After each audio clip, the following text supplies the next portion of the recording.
Nah kemudian gimana sih caranya biar bayi itu walaupun lewat HPL tapi tidak sampai keracunan ketuban? Hai Bunda, salam sayang dari saya Bunda Herlin. Jangan lupa untuk subscribe, like, dan share, juga klik lonceng notifikasi dan follow Instagram Bunda Herlin supaya kita sama-sama belajar nih jadi bunda yang terhebat dan terbaik untuk keluarga. Oke Bunda, kali ini saya mau share pengalaman tentang melahirkan anak pertama. Nah, melahirkan anak pertama itu kan belum ada pengalaman sama sekali. Waktu saya melahirkan anak pertama itu luar biasa karena yang pertama, saya melahirkan di 42 week. Kemudian saya melahirkan tanpa ada pembukaan sama sekali, tidak ada kontraksi alami. Dan ketiga, saya dibantu kontraksinya dengan induksi. Kemudian V saya robek. Dan yang terakhir yang bikin saya bener-bener rasanya aduh banget itu karena anak saya keracunan ketuban. Gimana sih ceritanya kok bisa kayak gitu? Nah, saya memang melahirkan di 42 week, tapi di 42 week itu saya selalu kontrol ya Bunda. Jadi ketika kita lewat HPL, itu benar-benar kitanya harus lebih aktif ke dokter. Pas waktu itu 40 week, saya udah periksa dan dikasih obat, ternyata tidak ada kontraksi. Kemudian dilihat bahwa BBJ-nya belum terlalu besar, ketubannya juga belum garu, plasenta juga belum pengapuran, semuanya dalam kondisi baik-baik aja, baik ibu dan bayi. Akhirnya masih ditunggu seminggu kemudian. Nah, pas waktu 42 week ini benar-benar rasanya panik, besar, galau semuanya.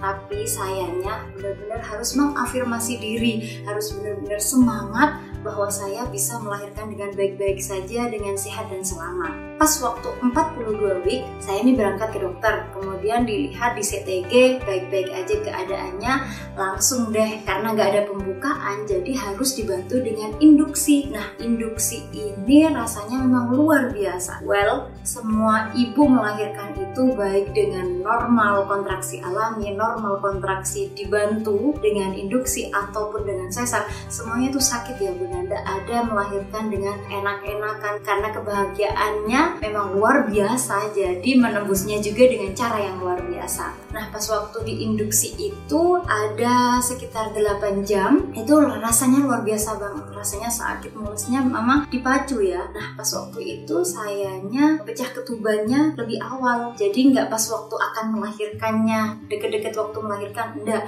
tapi pas waktu pembukaan ada di 3 mau ke 4. Nah, itu udah pecah ketuban, itu masih jernih Bunda ketuban saya. Nah, pas waktu saya udah bukaan 5 nih, saya udah ngejen-ngejen. Nah, pas ngejen-ngejen ini V saya bengkak. Jadi kalau kita udah ngerasa pengen ngejen, sebaiknya memang atur pernafasan, atur pikiran, pola pikir kita itu harus benar-benar diatur banget supaya kita nggak ngejen-ngejen. Nah, ketika kita los, kita bengkak, kemudian jadilah penurunan, pembukaan saya jadi menurun Bunda. Kemudian ketika pembukaan saya ini menurun, akhirnya saya minta sesar. Nah, pas waktu saya minta sesar inilah benar-benar rasanya kayak di ujung harapan ya. Dan akhirnya saya udah ada di ruang sesar tersebut, saya masih ngejen-ngejen itu, ngejen-ngejennya udah nggak bisa ditahan sama sekali, jadi benar-benar kuat banget ngejennya.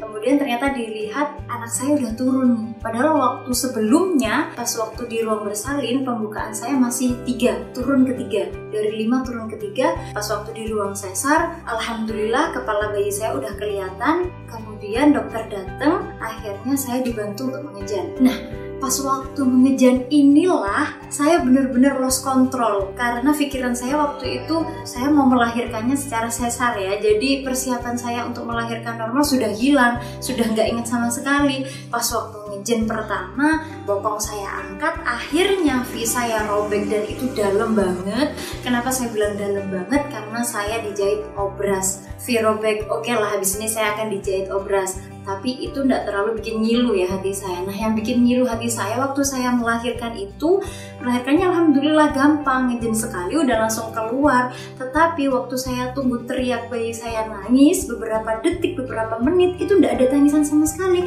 Saya tunggu-tunggu sampai ini anak belum nangis ya.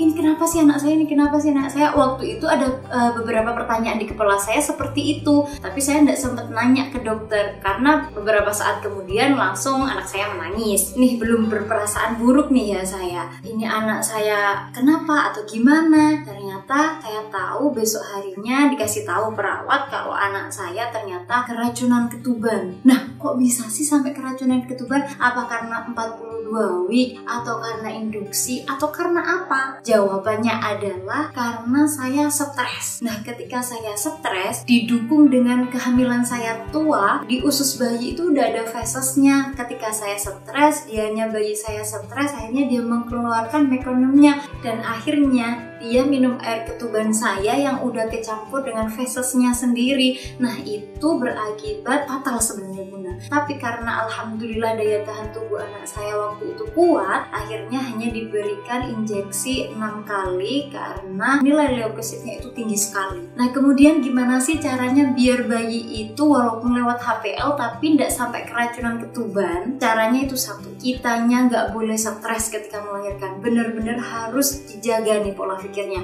harus dicarain nih gimana kita harus ngejennya ini ditahan-tahan. Kita tidak ada pikiran bahwa si bayi ini kenapa sih nggak keluar-keluar dan lain sebagainya kayak gitu. Itu bener-bener harus kita jaga. Kenapa saya bilang nggak karena 42 week? Karena pas waktu 41 week sampai ke hari H sebelum saya melahirkan, 1 hari sebelum saya melahirkan, itu bener-bener USG-nya terdeteksi bahwa air ketuban saya masih bersih. Pas waktu pecah ketuban pun di pembukaan 4 itu juga masih bersih. Nah ketuban hijau itu baru ada ketika saya udah panik, ketika saya udah minta sesar, ketika saya ngerasa bahwa bayi saya kok nggak keluar-keluar, ketika saya ngerasa mulesnya kok nambah banget, itu saya bikin dia stres. Nah kesimpulannya, intinya adalah gimana sih rasanya melahirkan anak pertama? Yang pertama adalah benar-benar perjuangan ya Bunda. Semua Bunda siapapun itu, dengan cara apapun itu, melahirkan adalah perjuangan. Yang kedua, kalau lewat HPL gimana? Gak apa-apa, santai aja, tenang, pikirkan dengan baik-baik, matang-matang bahwa kita akan bertemu dedek kita dengan waktu yang tepat. Tapi harus kita jaga bahwa pemeriksaan ke dokter atau ke tenaga medis siapapun secara rutin, secara berkala, apalagi sudah hamil tua. Kemudian kontraksi dengan induksi, sakit gak sih? Sakit, semua kontraksi itu sakit. Kalau nggak ada pembukaan di induksi bisa lancar, bisa. Semua itu tergantung kita dan bayi kita. Miss V robek gimana biar nggak robek? Teorinya sih nggak boleh ngangkat bokong, tapi mayoritas semua ibu melahirkan rata-rata V-nya memang robek, V-nya dijahit. Itu bonus lah buat kita ya, merasakan gimana sakitnya melahirkan. Yang terakhir, gimana biar bayi kita sehat, gak keracunan ketuban, yakni dengan cara kita harus benar-benar gak stres, kita gak panik, kita benar-benar harus mikir bahwa ini akan berakhir, kita akan cepat ketemu dedek bayi dengan bahagia, dengan sehat dan selamat.